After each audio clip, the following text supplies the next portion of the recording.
Amphibia is back, Jack. And so is the Owl House. I'm going to be releasing reviews of both of those either today or tomorrow or both. In fact, I'm recording them at the same time because unfortunately both shows are airing at exactly the same time right now. Like, not literally, like, the same time slot, but at the same time of the season. Which means I'm going to be talking about a lot of new shows, which is great, but also it's a lot of work. Anyway, this was a really fun episode. It was our goodbye to the Earth stuff, which I know a lot of fans are going to be happy about. A lot of fans didn't really get into the Earth stuff. I did, so I'm kind of sad to see it go. It presented a lot of cool opportunities for the characters and character interactions, but at the same time, it's going to be really nice returning to Amphibia permanently as of next episode.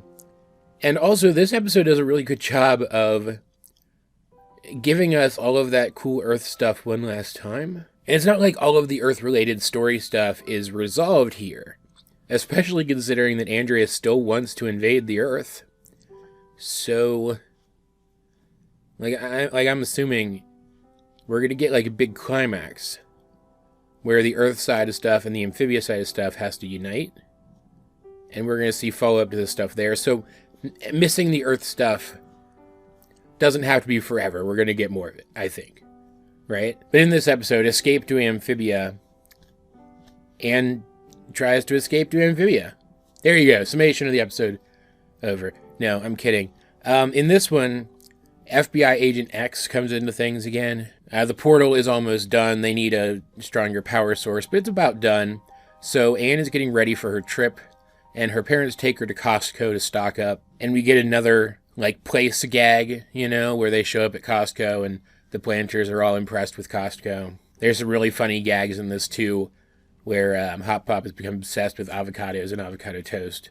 That I thought was really funny, and the kind of thing you can't do not on Earth, right? But they go to Costco and they do stuff at Costco and they have just kind of a fun sequence there. But in the process, FBI Agent X is able to find them through some cameras, so he shows up as they're trying to leave.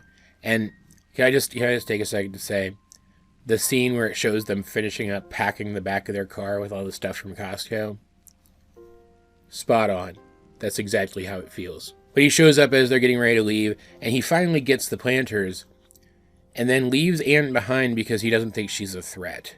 And this feeds into Anne's arc throughout the episode, that she's worried what she'll be able to accomplish once she gets back to Amphibia, because she has come to rely on the people around her so much since she got back to Earth. There are so many things that she never would have been able to accomplish without the people that she has befriended with since she got here. And she can't take all of them with her. She can't just rip all of them away from their lives. So she's starting to wonder what she can accomplish essentially on her own with just the planters as backup against an enemy who technically already beat them. And it feels a little forced into the episode just to give the episode a little bit of emotional weight. But it works pretty well because X doesn't think she's worth even talking to for any length of time. So they call in all their friends and acquaintances that they've met throughout this whole process and explain the things to them they didn't know. We get some people from the Thai community. We get the robot girls, Sprig's little girlfriend from the Spider-Man, Sprig-Man, Frog-Man, whatever that episode was called, And everybody uses their combined skills to get into the FBI base where the planters are being held. But it turns out, oh no, it looks like this was just a scheme to kind of draw out who else might have been helping the planters and capture them all at once, because now they're all captured.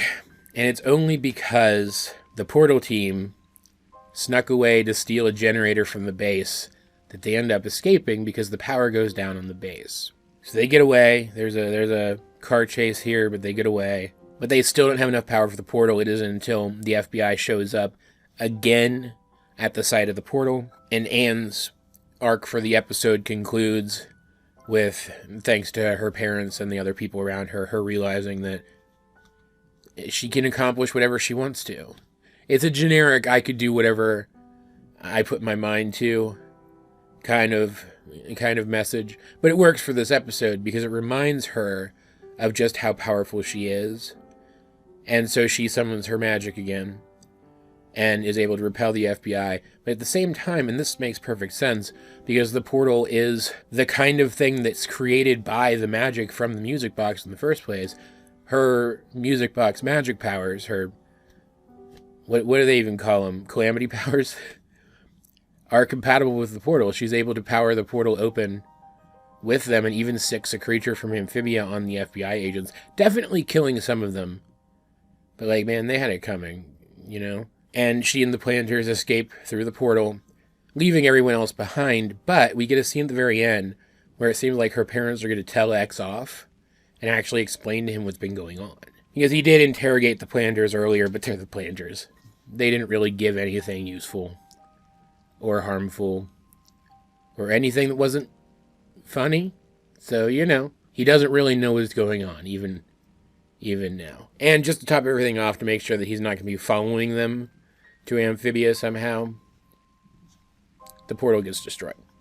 But we learn a lot of cool stuff in this episode. Like, for example, we learn why the portal device is a music box. The amphibian portal device is a music box because different tones act as coordinates for the different universes, which I thought was just a cool concept. Like, it's not the kind of thing you've never seen in fiction before, but it's pretty neat and explains away that quirk of this show. The action in this one was also really good. It was good to see Anne really embrace her calamity powers. Maybe for the first time, like, call on them when like, they didn't kind of just bubble up within her, right? I also mentioned they did a lot of the stuff in this episode that you can't do without the Earth setting. The fight with X was that, bringing in all of the different representatives of the different groups that they've befriended this entire time was that. But there was also some references here that you can't really pull off back in Amphibia, specifically like Star Wars references. There were some cool Star Wars references in this. Like at the Costco, or what did they call it? Spendco, I think, in this. Anne and her dad have a lightsaber fight where she just owns him because she actually knows how to sword fight now. And it was pretty funny. And then there's a shot where her mom does something that would be funny. It would be the kind of thing that they always did in situations like this before Anne went to Amphibia, but now that she's been to Amphibia, it just ends up being a reminder of what happened to Marcy. Just reminding us what happened and maybe foreshadowing something. I'm not sure. I hope not. I hope we're not going to see any more characters getting stabbed. But what I thought was really cool about this is there was definitely foreshadowing here, because her dad puts on a not Darth Vader mask, and basically the dialogue he speaks here is foreshadowing Anne's first confrontation with the possessed Marcy. And then, because we're already doing Star Wars stuff in this one anyway, later Anne gets to reenact the really cool Darth Vader scene from the end of Rogue One with a toy lightsaber, which was just extremely funny, but also cool, because like they kept a lot of the choreography from that, and the choreography from that was really neat. And so it's just this big fun dog pile of all of the good stuff that the Earth setting brought us, capped at the end with one of those harrowing scenes of the entire show. They get back to Amphibia, and Anne is so happy to be back. But then she and the planters look out over the destruction that Andreas has wrought upon the first home of some of them and the second home of the other. And they're reminded of what all they have to do. It's very good. It's a very good setup for what's to come, and a really strong goodbye to what we've had for a while now. I liked it a lot. There's not much more to say about it, though. The foreshadowing was really the only meaty stuff here, that and the lore about how the music box works. Also, I guess what I saw as a suggestion that X might be on board with helping the planters if the action does return to Earth later on in the show. But that's really it. It was just a really fun episode that ended in a really strong and poignant way and set the show back on course.